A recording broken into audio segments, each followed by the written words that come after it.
වියට්නාමයේ රාජ්‍ය සංචාරයක නිරත ජනාධිපති අනුර කුමාර දිසානායක මහතා අද පස්වරුවේ අග්නිදිග ආසියාවේ විශාලතම බෞද්ධ විහාරස්ථානවලින් එකක් වන බායිඩින් විහාරස්ථානයට පැමිණ වැඳ පුදා ගනිමින් ආශිර්වාද ලබා ගත්තා. ශ්‍රී ලංකා සහ වියට්නාම ජාතික දජ අතැතිව වියට්නාම් ජනතාව එහි පිවිසුම් දුරට වසරදී ජනාධිපතිවරයා ඉතා උණුසුම් අයුරින් පිළිගනු ලැබුවා. විහාරස්ථාන භූමියේ සංචාරයක නිරත වූ ජනාධිපති අනුර කුමාර දිසානායක මහතා දැක බලා ගැනීමට මග දෙපස විශාල පිරිසක් රැස්ව සිටි අතර ඔවුන්ද දෙරටේ ජාතික දජ අතැතිව සිය ආචාර්ය පිළිගැන්වුවා.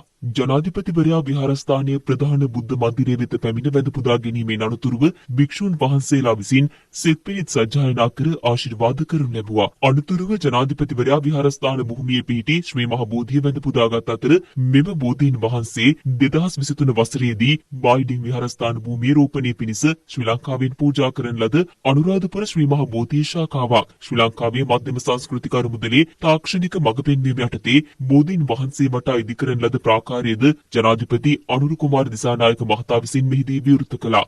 අනතුරුව ජනාධිපති අනුර කුමාර දිසානායක මහතා විහාරස්ථාන පරිශ්‍රයේ සල් ශාකයක් රෝපණය කළ අතර එම අවස්ථාව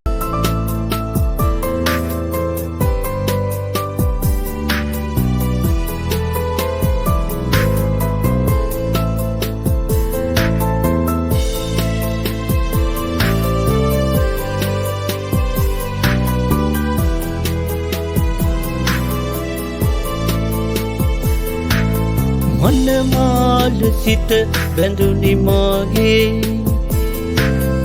උයදැස මට හාද වී තෙරදා වගේ ආයේ සසරේ ඔබ මාගේ වෙනවා තමයි තෙරදා වගේ ආයේ සසරේ ඔබ මාගේ වෙනවා තමයි.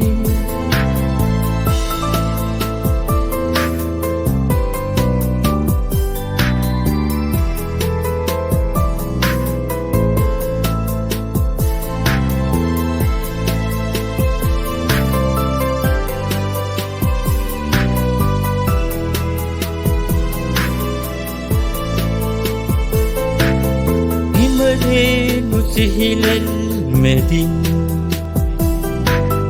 ඔබි දැත අල්ලාද මං